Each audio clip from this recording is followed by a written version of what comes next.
Hello दोस्तों, मैं हूँ सिया दिव्या अग्रवाल और आप देख रहे हैं टैक्स विदाउट टीयर्स। उम्मीद करती हूँ कि आपको मेरे चैनल का कंटेंट अच्छा लगता है। अच्छा लगता है तो मेरे चैनल को फॉलो करना, सब्सक्राइब करना ना भूलिएगा। साथ ही सोशल मीडिया हैंडल्स पे जो बाकी अदर सोशल मीडिया हैंडल्स हैं, उन सभी के क्यूआर कोड मैंने आपको स्क्रीन पे रिफ्लेक्ट करा रखे हैं।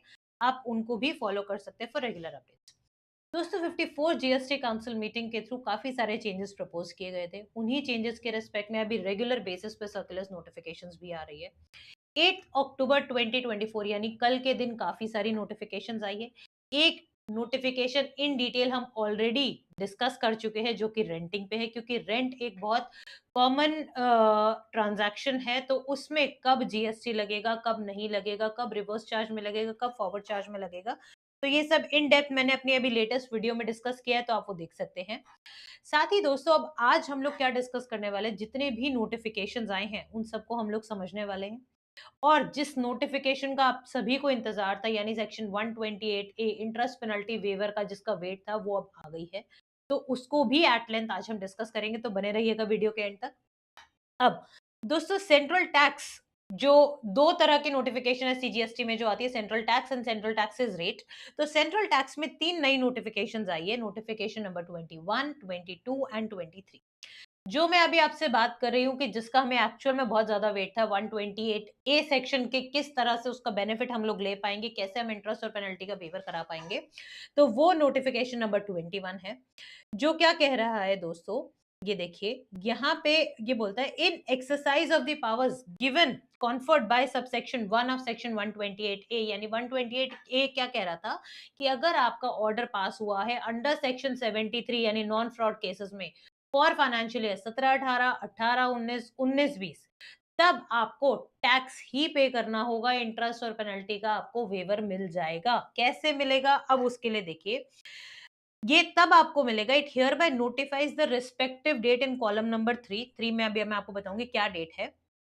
ठीक है, as the date up to which the payment of tax payable as per notice statement और order refer to in clause A B और C of the set section as the case may be can be made by the class of registered person specified in the corresponding entry। ठीक है, तो that means अगर आप registered person हो जिस पे notice आया था, स्टेटमेंट आई थी, ऑर्डर आया था, सेक्शन 73 के अंडर आया था, और ये सारा आपको मैंने ऑलरेडी डिस्कस किया हुआ है सेक्शन 128 में क्या है क्या नहीं है। तो उन केसेस में फॉर फाइनेंशियल ईयर 17 18 18 19 एंड 19 20, तीन के फाइनेंशियल ईयर्स के लिए अगर आपने टैक्स पे कर दिए 31 मार्च 2025 तक, तो आपको इंटरेस्ट और पेनल्टी पे करनी नहीं पड़ेगी। आप ये कर कब से सकते हो? This notification shall come into effect from first day of November 2024, यानी अगले महीने 1 नवंबर के बाद आपको टैक्स पे करना होगा। कब तक आप कर सकते हो? मार्च 2025 एंड तक। यानी नवंबर, दिसंबर, जनवरी, फरवरी, मार्च, 5 महीने सरकार आपको दे रही है कि आप अपना टैक्स पे कर लीजिए, तब आपको इंटरेस्ट और पेनल्टी का वेवर मिल जाएगा। ठीक है? साल मैंने ऑलरेडी रिपीट कर दिए, कौन से 3 सालों का आपको बेनिफिट मिलने वाला है, और सेक्शन 73 में ये बेनिफिट मिलेगा आपको। अब इसी तरह से दोस्तों अगर आप पे इनिशियली नोटिस या स्टेटमेंट इशू हुआ था 74 यानी फ्रॉड केस में, लेकिन later on it was decided कि आपका केस सेक्शन 73 के बेसिस पे ही बेसिकली उसमें आपको डिमांड वगैरह बताई जाएगी। तो उसके लिए भी इन्होंने क्या कहा, आप कब तक इस स्कीम का बेनिफिट ले सकते हो? Date ending on completion of 6 months from the date of issuance of the order by the proper officer redetermining the tax under section 73 of the said act। ठीक है, यानी जब आपका रीडिटरमिन हो जाएगा टैक्स, तो उसके 6 महीने के तक आप बेसिकली इसको पे ऑफ कर सकते हो, लेकिन सिर्फ टैक्स को, तभी आपको इंटरेस्ट और पेनल्टी का बेनिफिट मिल पाएगा। अब दोस्तों नेक्स्ट नोटिफिकेशन क्या कहती है? Next notification again very very important for financial years 17 18, 18 19, 19 20 and 2021, date last date for taking the ITC was extended up to 30th November 2021। यानी सेक्शन 16 सबसेक्शन 4 का जो इम्पैक्ट था उसको कम करते हुए बेसिकली जिनको जिन पे भी नोटिस या ऑर्डर पास हो रखे थे उनका आईटीसी उनसे रिवर्स कराया गया था विद इंटरेस्ट, और अब जब उसकी लिमिट एक्सटेंड कर दी गई है तो उन सभी लोगों को बेनिफिट मिल जाएगा। यानी जिन्होंने भी उस आईटीसी को रिवर्स किया था उनका बेनिफिट हो जाएगा। वो ऑर्डर आप रेक्टिफाई करा पाओगे। कैसे करा पाओगे? उसके लिए है नोटिफिकेशन नंबर 22। अब ये नोटिफिकेशन क्या कहती है दोस्तों? आ जाइए इसको भी देख लेते हैं हम। ये कहता है in cases in exercise of the powers given as per section 148 of the central government, ठीक है, of the CGST act, the central government on recommendation of the council hereby notifies following special procedure for rectification of the order to be followed by the class of registered person against whom किस भी तरह का order आ चुका है, जैसे 73 में, 74 में, 107 में एंड 108 में, इन चारों सेक्शन में अगर आपके पास ऑर्डर पास हो चुका है, it has been issued confirming the demand for the wrong availment of ITC on account of contravention of provisions of section 16 subsection 4, यानी आपने अपना जो हमारे पास पहले टाइमलाइन क्या थी, अगर मैं फाइनेंशियल ईयर 17-18 की बात करूं तो आप मैक्सिमम आईटीसी कब तक ले पाते, अक्टूबर की रिटर्न जब आपको आपने सितंबर की रिटर्न जो आपने भरी थी अक्टूबर तक, यानी 20 अक्टूबर तक आपके पास टाइम था। लेकिन अब इन्होंने क्या कहा था कि अल्टीमेटली हमने उसका टाइम फ्रेम इंक्रीज करके 30 नवंबर 2021 कर दिया। तो अर्लियर आपके पास ऐसा कोई भी ऑर्डर अगर पास हुआ है तो अब आपके लिए स्पेशल प्रोसीजर लाया गया है।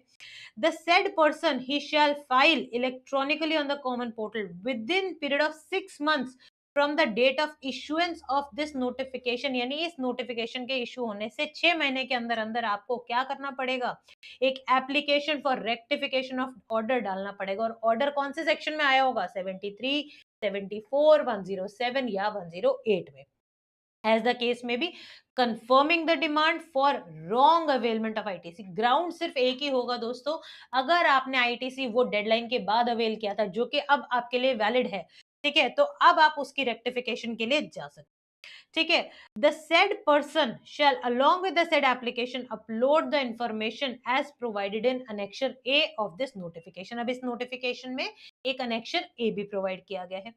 The proper officer for carrying out the rectification of said order shall be the authority who had issued such order. वही जिसने ऑर्डर इशू किया था वही उस रेक्टिफिकेशन को देखेंगे। The said authority shall take the decision on the said application and issue the rectified order as far as possible within a period of 3 months from the date of the said application। 3 महीने के अंदर अंदर आपका basically उस order का rectification order भी आ जाना चाहिए, ठीक है। अब इसके बाद जहां आपको रेक्टिफिकेशन डालनी है, where the rectification is required to be made in the order refer to in paragraph 1 जो अभी हमने पढ़ा है। अब यहाँ पे then the said authority shall upload a summary of the rectified order electronically, किसमें, डीआरसी 08 में, अगर आपका ऑर्डर 73 और 74 में पास हो रखा है, और एपीएल 04 में यानी अपील में अपील का जो फॉर्म है एपीएल 04 उसमें आपका रेक्टिफिकेशन ऑर्डर आएगा, प्रोवाइडेड अगर आपका ऑर्डर सेक्शन 107 या सेक्शन 108 का है। Rectification is to be made only in respect to the demand of such ITC which has been alleged to be wrongly availed in contravention of provision of section 16 subsection 4, but where the ITC is now available, अब उसको मिल जाएगा जिस जो उसके condition है as per section 16 subsection 5 and section 16 subsection 6। इसके हिसाब से अगर अब आप उसके लिए एलिजिबल हो गए हो तो डेफिनेटली अब आप रेक्टिफिकेशन फाइल कर पाओगे। अब ये अनेक्शर ए क्या कह रहा है दोस्तों, जो आपकी बेसिक केवाईसी डिटेल है, जीएसटी नंबर क्या है, आपका लीगल नेम क्या है, ट्रेड नेम क्या है, ये सब आ जाएगा। फिर उसकी डिटेल की किस साल में कितनी आपकी पेनल्टी इंटरेस्ट वगैरह था।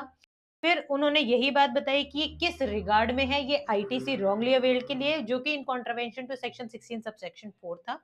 अमाउंट बता दिया आपको, ठीक है, और आगे गोइंग फॉरवर्ड आपसे डिक्लेरेशन ले ली और फिर फाइनली वेरीफाई करके आपसे सबमिशन कराया जाएगा फॉर्म को।